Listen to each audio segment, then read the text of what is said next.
Emily and the Foghorn. The engines on the island of Sodor always love to be busy.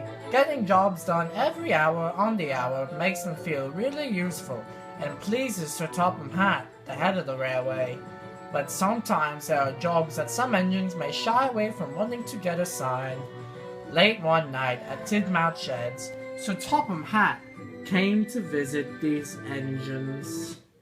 Cyril will be taking a much-needed vacation effective tomorrow. Cyril was Sodor's fogman. A fogman alerts engines to slow down when fog is drifting towards the rails by setting blasting caps on each railroad tie. In order to have some sort of protection while Cyril is away, I have sent for the Foghorn once again. Tomorrow afternoon, a heavy fog is due, so I will need one engine to tough along with the Foghorn all day. None of the engines were happy thinking about the Foghorn. To them, it was a noisy hunk of machinery. They definitely preferred Cyril over the Foghorn. Emily, you seem to have a pretty open schedule tomorrow. Will you please operate the Foghorn? Of course, sir. Emily, are you sure that you want to take that foghorn with you all day? Yes, Thomas. Why does nobody like the Foghorn?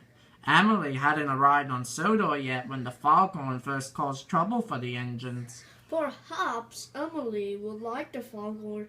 It is as noisy and silly as she is. That's not nice, James. Any job is really useful. Doesn't have to be likable, but still really useful.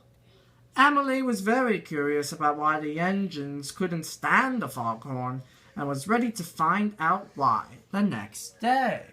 Emily arrived at Brendam Docks in the afternoon the next day. She was eager to investigate what the whole fuss was about with the Foghorn. Oi, Emily, are you here for the foghorn? Yes, I am. Be careful with it, Em. From what I've heard, the Foghorn is as troublesome as a troublesome truck. But why? Why is it so?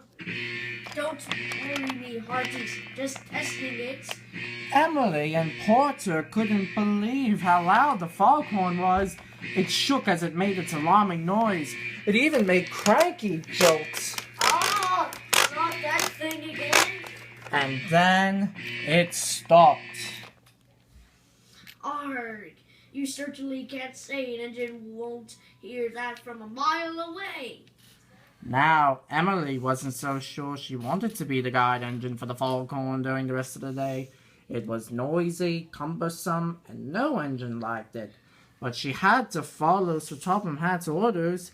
He is the head of the railway, after all. Take care, Emily. Yes, me hearty. Oh, and before I forget, while you are on your way around the whales, could you please drop off this boxcar, mining tools, and clay pits? Emily coupled up to both the Foghorn and boxcar and was on her way. Look, Ben, it's Emily. Oh, Emily, what do you have for us today? Just a boxcar of... Oh! Emily couldn't believe that the Foghorn went off. What is that? Oh dear, ah! And then it stopped. The violent shaking of the Foghorn jolted a freight car of clay that had tipped over after hitting an embankment. Oh, Emily, you have long it took Marion to dig up that clay? She's going to be furious when she comes back. I'm sorry, you two. I'm really sorry. Emily was sad and frustrated at the same time. Oh, why did I agree to chuff this hunk of metal around? She became so upset, she backed fiercely into the Foghorn. One of its pistons fell right out. This Foghorn seems to be falling apart. Perhaps I should help that along, and then I won't have to embarrass myself and disrupt my friends along the way. Fog had already started rolling in, so Emily had to make a quick stop at Farquhar Station with the Foghorn to get more lamp oil. Well, Emily, I heard you were dragging that creaky thing around. It's not creaky, Diesel. It's really essential. Easy for you to say. Emily noticed that Diesel was trying to couple up to the rock crusher right behind her. Look at Diesel. Perfect time for this. She uncoupled from the Foghorn, and then there was trouble. Oh no! The rock crusher derailed, and now the entire top of the Foghorn was very loose. I will phone for Rocky right away. Diesel, please stay here. Well, what about Emily? Emily, you can go as soon as a mechanic comes by and readjusts the Foghorn. Emily didn't want to wait, so without permission, she simply chuffed away. Look, she's going away! Emily, please come back here. The Foghorn is not safe. But Emily was already far away from the station. Oh dear, Emily is going to put many in danger with that faulty Foghorn. Meanwhile, at the search and rescue center, Rocky had already left to go help with Diesel's situation, while Flynn and Harvey were waiting for other emergency calls. Slow day, Harvey? Never for me. I do so many different tasks around the island. I jump around like a jumping bean.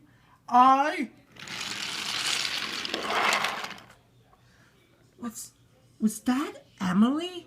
It looked like Emily with the foghorn. Are you sure? Yes, although I think there was something off with it. Harvey, stay here. I'm going to investigate.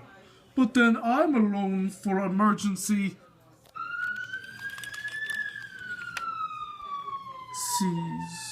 Back to the docks. The fog was now really thick, so the foghorn would need to be used. Then there was even more trouble. Cinders and ashes! I'm out of coal, and the fog is through. Emily's driver went for help, left Emily with the breaking foghorn. I don't think my idea is working out well. Perhaps the foghorn really is useful. Emily, there you are. I've been looking all over for you.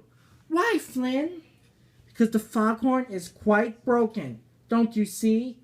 Emily didn't want to admit to Flynn that this was because of her own doing. Come now, Emily. Let's go get that foghorn fixed. But then there was even more trouble. Is that runaway cars? Runaway cars? The cars didn't stop in time, went off the rails, and hit Flynn. Oh dear, Emily. Emily could see that Flynn was in peril. How could Sodor's big red fire engine be really useful when tangled up with freight cars? Emily, quick, whistle for help. The docks seems to be bare. I can't, Flynn. I'm out of coal. Then we are in big trouble. Engines won't know there's an accident. An even bigger accident could occur since the foghorn is not working. Flynn was right. James was now heading towards them on Emily's track. Both Flynn and Emily braced for impact, but Emily shuddered a bit and... The foghorn? Oh! But James applied his brakes just in time.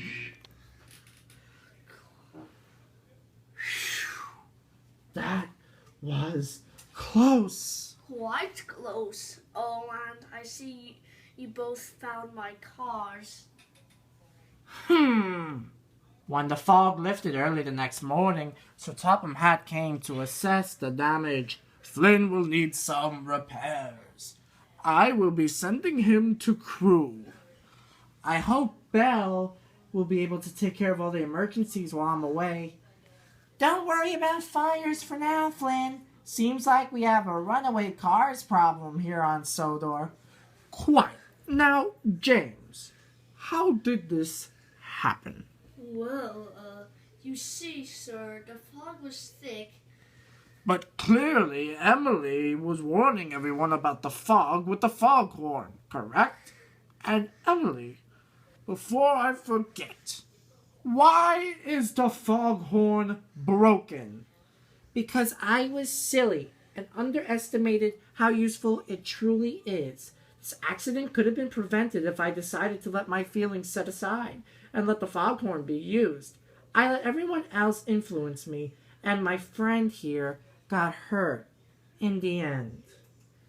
Emily, while I am disappointed you let others influence your own decisions, I am happy you have learned from your mistakes. Now, I think the best way for you to make up for all this is to bring that very broken foghorn to the steamworks, and then bring Flynn to the mainland bridge, so he can be on his way to Crew. No need to fix that middle monster, sir. Cyril! Cyril? Back so soon? I got word of this dockside dilemma and couldn't let my vacation time get in the way of helping Sodor. Why, Cyril, how courageous of you. No need to thank me, sir. So, James, more fog is coming this weekend. How about you help me with the blasting caps then? But my passengers and... James? Oh well, if you all insist. He was at the mainland bridge with Flynn and the broken foghorn. Well, this is my stop. Hero will be here for me at any minute. I hope you have a safe trip, and I'm sorry that I caused all this confusion and delay. Hey, don't worry, Emily. I am getting a few weeks off too. That's a plus. The foghorn did come in handy at the end, now didn't it? Strangely, it even worked after the horn blasted right off its bogey. Goes to show you how really useful it is, and how really useful you are, Emily. All Emily could do was blush. She was happy to have such supportive friends like Flynn, who even in times of mistakes will remain that way. Good luck, Flynn! You too, Emily! Hey.